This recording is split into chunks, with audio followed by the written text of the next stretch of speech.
Bulletin میں بات ہوگی۔ بلدیاتی انتخابات میں کس کا زور؟ مار دھاڑ سے بھرپور شو۔ بھارتی مظالم دنیا کے سامنے۔ پاکستان کا اقوام عالم سے سوال۔ داعش کے کیمپ کون چلا رہا ہے؟ جعلی مقابلوں کی حقیقت کھل گئی۔ خیبر پختونخوا میں قیامت۔ اور شہید کو سلام۔ 15 سال بعد کنٹونمنٹ بورڈز کے انتخابات، ملک بھر میں پولنگ کے بعد ووٹوں کی گنتی کا عمل جاری ہے۔ ووٹرز کا بھرپور جوش و خروش کا مظاہرہ، سیاسی جماعتوں کے کیمپوں پر رش لگا رہا، جس کے لیے امیدوار ووٹرز کو گاڑیوں میں بھر بھر کر لاتے رہے۔ کوئی بڑا ناخوشگوار واقعہ پیش نہیں آیا۔ ملک بھر میں کنٹونمنٹ بورڈ کے الیکشن دن بھر سیاسی گہما گہمی جاری رہی۔ 15 سال بعد ہونے والے کنٹونمنٹ بورڈ کے انتخابات میں ووٹرز نے بھرپور جوش و خروش کا مظاہرہ کیا، سیاسی جماعتوں کے کیمپوں پر رش لگا رہا۔ ووٹنگ کے لیے امیدوار ووٹرز کو گاڑیوں میں بھر بھر کر لاتے رہے۔ بعض واقعات کے سوا کوئی بڑا ناخوشگوار واقعہ پیش نہیں آیا۔ ووٹرز نے 206 وارڈز میں 1559 امیدواروں کے لیے حق رائے دہی استعمال کیا۔ الیکشن کمیشن حکام نے بھی صورتحال کا جائزہ لینے کے لیے مختلف پولنگ اسٹیشنز کا دورہ کیا۔ تو کنٹونمنٹ بورڈ الیکشن ہے، امیدوار اور کارکنان in action.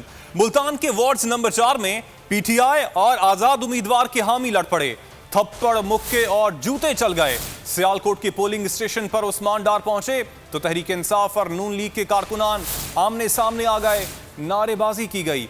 Clifton cantonment board کے وارڈ 4 سے 2 جعلی پولنگ ایجنٹس پکڑے گئے۔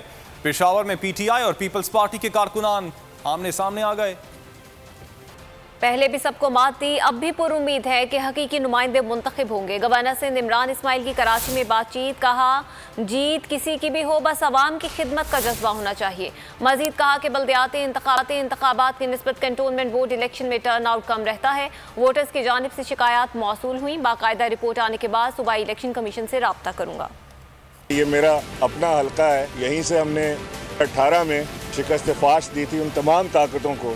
اس کنٹونمنٹ بورڈ کے الیکشن میں انشاءاللہ میں سمجھتے ہیں حقیقی نمائندے الیکٹ ہوں گے، اور وہ جو حقیقی طور پہ کنٹونمنٹ بورڈ کو ریپرزینٹ کریں گے، یہاں کے مکینوں کو ریپرزینٹ کریں گے اور علاقے کے مسائل کو حل کرنے کی طاقت اور ہمت رکھتے ہوں گے۔ عمومی طور پہ کنٹونمنٹ بورڈ کے الیکشنز میں ٹرن آؤٹ کم رہتا ہے۔ انشاءاللہ میرا خیال ہے کہ آج گرمی بھی بہت ہے، لیکن میری درخواست ہے تمام لوگوں سے کہ وہ جس بھی جماعت کو ووٹ دینا چاہیں اپنے ووٹ کا استعمال ضرور کریں، آ کے اپنا حق ضرور استعمال کریں۔ صبح سے اس طرح کی شکایتیں آ رہی ہیں، میں اس کا جائزہ لے رہا ہوں۔ جب باقاعدہ رپورٹ میرے پاس آئے گی تو میں پھر صوبائی الیکشن کمیشن سے بھی رابطہ کروں گا اگر ایسی باضابطگیاں اس میں نکلیں۔ ایک پولنگ اسٹیشن بتایا جائے جس کا میں نے دورہ کیا ہو، سوائے اس کے جہاں ووٹ ڈالا۔ وفاقی وزیر علی زیدی کا الیکشن کمیشن کو چیلنج، ٹویٹ کیا کہ اگر دورہ ثابت ہو گیا تو میں وزارت اور اسمبلی کی رکنیت سے بھی مستعفی ہو جاؤں گا۔ کیا ڈسٹرکٹ ایسٹ کراچی کے الیکشن کمشنر امین قریشی میں اتنی اخلاقی جرت ہے کہ اپنی غلطی پر سرعام معافی مانگے؟ خبروں کے سلسلے کو آگے بڑھاتے ہیں۔ پاکستان نے مقبوضہ کشمیر میں بھارتی بربریت کے خلاف ڈوزیر پیش کر دیا۔ 131 صفحات پر مشتمل ڈوزیر میں بھارتی مظالم کو بے نقاب کیا گیا ہے۔ وزیر خارجہ شاہ محمود قریشی نے ایک نیوز کانفرنس میں بتایا کہ ڈوزیر میں انسانی حقوق کی 32 تنظیموں کی رپورٹس ہیں۔ ڈوزیر میں مقبوضہ کشمیر میں بھارتی فوج کی 15 آڈیوز موجود ہیں۔ اس ماہ میں ماورائے عدالت قتل، پیلٹ گن، زیادتی کیسز، ماورائے عدالت قتل، پیلٹ گن کیسز اور زیادتی کیسز کا ذکر ہے۔ اس میں ڈیموگرافی تبدیل کرنے کا بھی ذکر کیا گیا ہے۔ وزیر خارجہ کا کہنا تھا کہ بھارت مقبوضہ کشمیر کے حقائق سامنے نہیں لاتا۔ انسانی حقوق کی خلاف ورزی مقبوضہ کشمیر میں کوئی نئی بات نہیں ہے، اور آپ دیکھ رہے ہیں کہ وائلیشنز میں مسلسل اضافہ ہوتا چلا جا رہا ہے۔ آج کیفیت یہ ہے کہ تقریباً 9 لاکھ کے قریب آج بھی ہندوستان کی افواج وہ مقبوضہ کشمیر پر مسلط ہیں، اور جو ان کا رویہ ہے وہ کسی سے پوشیدہ نہیں ہے۔ حریت کے رہنما سید علی گیلانی صاحب طویل علالت کے بعد اور عرصہ دراز قید و بند میں رہنے کے بعد وہ اپنے خالق کے حقیقی سے جا ملے۔ ان